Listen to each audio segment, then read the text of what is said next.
We have something to celebrate, and that's why I want to share 100 machine learning tips with you in this video.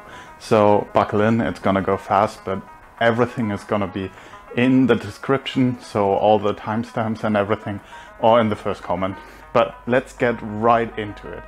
First, if you want to understand neural networks, if you learn about shortcuts and compression, you will understand 90% of architectures. When you have missing data, just use mean imputation, so replace your NaNs with the mean of the population, and then add another column that is binary and just has a 1 wherever you had a missing value. I call it missingness as a feature. It works really well. If you work with convolutions, then read the Convnext 2020 paper, where they have a lot of working tricks getting the accuracy of the CNNs up to transformer level. And yeah, they're writing about like fewer activations, fewer normalizations, larger kernels, and evaluate how this affects your convolutional neural network. It's really nice out, so let's actually go outside for a little bit and go to the next tips there. Get experts to label your data, because getting cheap labor to do it often gives you bad data, and if you have good labeled data, that usually means that you can actually have fewer labels and much better model. The relationship is not linear. Like the relationship is huge, how you can improve all your training on all the stuff you do by just having experts label your data. Transformers are eating the world. Learn how they work, and you can definitely apply them to your field. The coefficient of determination is a great tool for regression problems, so try it out. So let's go.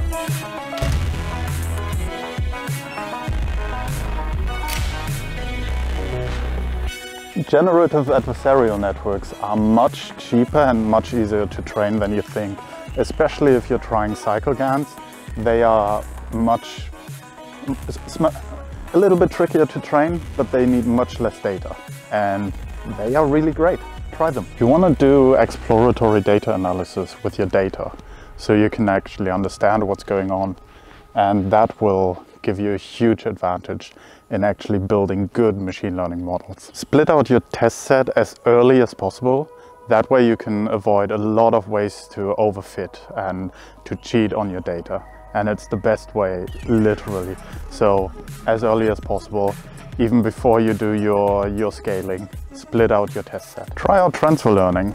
It's using pre-trained neural networks, usually, or pre-trained machine learning models, and you just fine-tune them on your data set. That way you retain a lot of the complexity they have from larger training data sets, and it's very fast to use and very cheap for you to train and experiment and get fast results. You can get a lot done with Keras or Pytorch Lightning. Don't get fooled by shiny library syndrome. You'll barely need the basics in the beginning. So start with those and only graduate when you actually need it. Optimize your hyperparameters and do it automatically. Use something like Ray or Optuner to just get the job done. And yeah, that's how you get better models for free. Use cross-validation whenever you can. Build baseline models. Use one from your domain, like a classic model that you can implement, or well, use existing code for, and then also use a basic machine learning model. At best, a linear model, linear regression or logistic regression, or maybe a random forest. But random forests might already be your advanced model, so really go as basic as possible. It's getting dark out, so we'll go home, but definitely use data augmentation, because that's a way to basically increase the diversity of your data with changes in lighting, for example. Well, and then you can get more training data for free. Use a library like SHAP or Alibi that can help you with explainability. The point isn't that it's not so much for you, but it makes it a million times easier to communicate with stakeholders and domain scientists and build trust. Building trust is essential. Benchmark results can be flawed. Keep that in mind when chasing numbers, because, well, The paper found that a lot of the models trained on ImageNet don't even generalize to ImageNet, so everything with a grain of salt.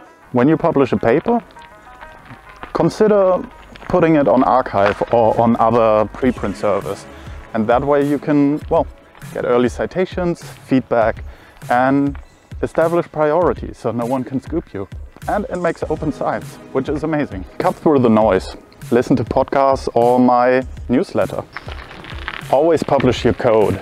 If you publish your code, it's easy to reproduce what you did, and then people can build on it.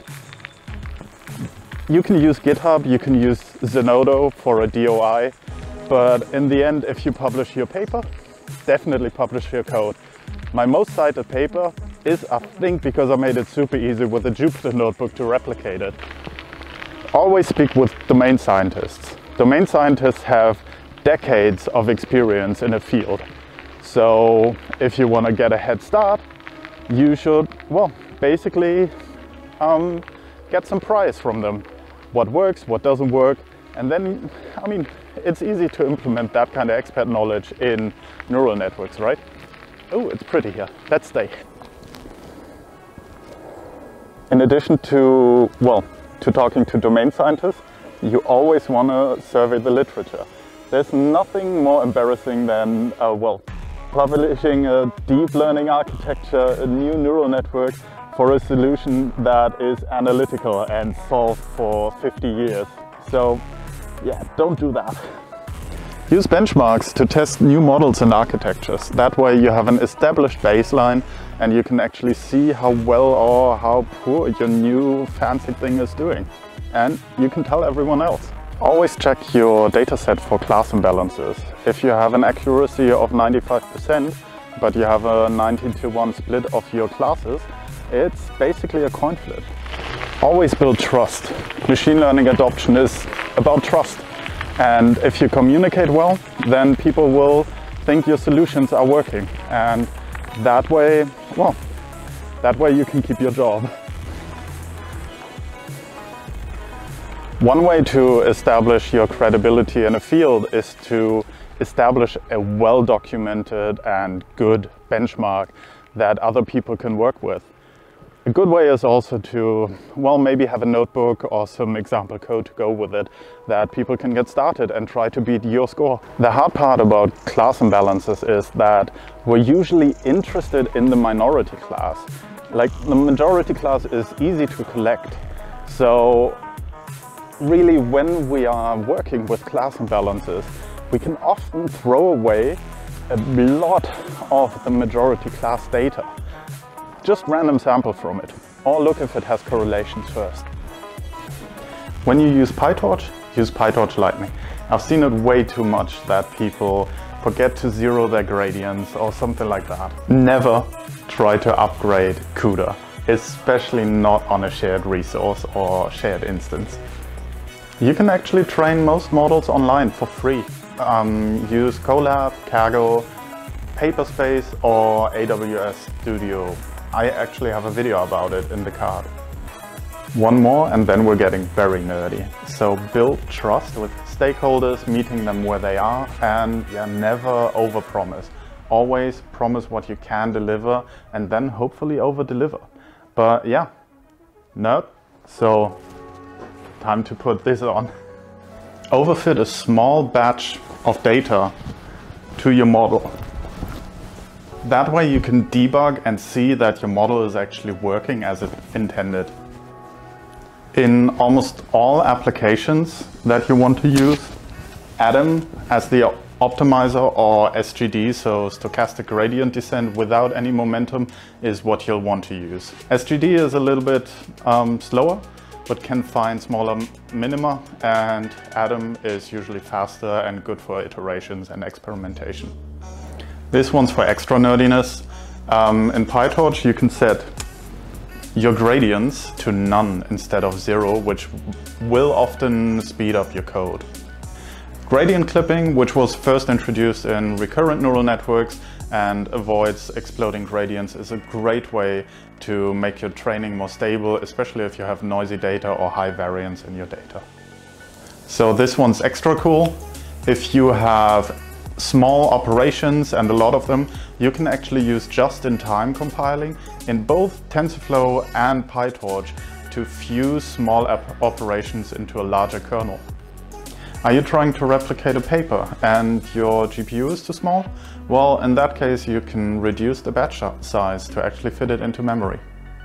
BatchNorm normalizes your statistics, so you can actually switch off the bias in the layer right before your batch normalization layer. You probably want to pin your memory in Pytorch. Check that your weight decay for your bias and your norm layers is set to 0, because Pytorch didn't do it for the longest time and might still not do it, and this is very important. The other libraries you're probably fine, but definitely check. When you have a smaller GPU and you are trying to train your model anyway, sometimes you have to reduce the batch size. So then you can use gradient accumulation to still get the stabilized gradients from multiple batches. It's really useful. We often use Softmax in our outputs so that we can get a classification. Now the problem is that Softmax scales the largest raw output to 1, and sometimes our outputs are nonsense. They're just noise, and it still finds like the minimally higher one, so oftentimes it's worth it to have a look at your raw outputs just to check if there is actually one that stands out. Use mixed precision or single precision to speed up your training. Look at data your model is performing poorly on. It's basically superpowered EDA. Those are the hard problems. In an MLOps system, you need to be ready to switch off models that don't perform anymore. So build in redundancy. The Pytorch data loader has the numWorkers keyword, and if you set that over 0, it means that it can now use the CPU to process data while you're training your network on the GPU. It's asynchronous, it's faster. Scikit-learn has the classification report, which is a great way to get a quick overview on how your data is doing, even if there's class imbalance, and especially if there's class imbalance. You can get really far with Keras Lambda layers without adding too much complexity in going to straight TensorFlow, for example. Random forests are great, but don't use random forests just for the feature importances. You can use any model and apply the permutation importance to it to get a much better overview of how each feature is contributing to your solution. For tabular data, use XGBoost. For anything else, be it audio, speech, anything, use neural networks. NumPy, Pytorch and TensorFlow have the Einsum operation, which is a way to use the Einstein summation convention to combine a bunch of different calculations on your tensors. It's very good. It's used in all transformer libraries. Learn how to use it. Research similar fields for applications that kind of are like yours. That way you can basically benefit from all the insights they have already generated and get a head start. Check out the library Hydra for configurations. That way you can take it out of your code, which makes code changes so your Git much more lean, and it makes experimentation much more traceable and trackable. For the missingness in your data, so if you have any columns, any samples missing, this is great to explore. Pandas Profiler is a great way to automate reporting on your dataset, and you can see a lot of statistics, visualizations, and even class imbalances in there. If you find a really cool paper, look on papers with code, because oftentimes people publish their code that they use to generate the results in their papers on GitHub, and that is a way to link them. Papers with code, great. It's like most papers have something on there, and it's just a fantastic resource. Units are like magic. Learn to use them. They're used in almost any field that uses convolutional neural networks. Early stopping is a fantastic way to get your model right before it would start overfitting. So use it as a callback. It's available in both Pytorch and in Keras and very easy to use. And yeah, you get a good model for free. If you use dropout, a value between 0.5 and 0.2 is probably a good idea. TensorFlow and Pytorch both have profilers to see what is running slow in your model. In reinforcement learning, you probably want to use experience replay. It's a great way to speed up your training and to reduce the compute. In production, use schemas like Great Expectations or Pandera to validate your input data and yeah, see that you get exactly what you needed into your machine learning models. If you're playing around on Colab, Kaggle, then Pytorch and TensorFlow both have great ways to empty the cache. If you're training a model and it's still there, sometimes you get problems. Absolutely normalize your input data for neural networks. Data with outliers is difficult to normalize, so use a robust scaler. It's in scikit-learn, but you can also use the interquartile range to just get it done yourself. You can find difficult samples in your data by monitoring the variance of your gradients, because hard data will cause a higher error, and that means you can find those difficult training samples right that way. Make your neural network accept arbitrary input sizes. It'll make your life so much easier later on when you actually want to put it into production or publish it, and people can use it with any data they like. Generative adversarial networks are great for real-world data. They can model non-normal data, so data that isn't Gaussian distributed essentially, and are just a great replacement for mean squared error in a way. Setting up proper data pipelines is going to ensure that your experimentation will be so much faster. It's a little bit more overhead, but the reward is immense. Confusion matrices are great, use them. When you set up your training, try to find the maximum batch size. It doesn't have to be a multiple of 2, that is a myth. Just find the largest size, and that way you can get your most out of the training. If you work on a platform like Colab that has a time limit, you can usually, stop training right before, export your model, save it away, and then you can start from that checkpoint and keep training. TensorFlow and Pytorch have sequential, functional, and an object-oriented API. You're gonna probably use most of the functional while you're experimenting, but in operations you probably want to actually use the object-oriented one because you can just subclass from it. TensorBoard is great for debugging, especially because you can use it to measure timings on your different operations.